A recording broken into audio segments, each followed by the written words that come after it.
Buzdolabı turşusu yapıyoruz. 4 kilo domates, yarım kilo tatlı sivri biber, 10 adet acı sivri biber kullanıyoruz. Biberleri doğruyoruz.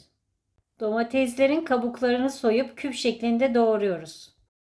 Kabımıza domatesleri aldık, biberleri ekledik, bir baş sarımsak doğrayıp ekledik, 1 su bardağı sirke, 1 su bardağı sıvı yağ, 1 yemek kaşığı kaya tuzu, 1 yemek kaşığı şeker ekleyip karıştırıyoruz. Turşuyu kavanoza dolduruyoruz, buzdolabında saklıyoruz. Kışlık turşumuz hazır. İstediğiniz zaman tüketebilirsiniz.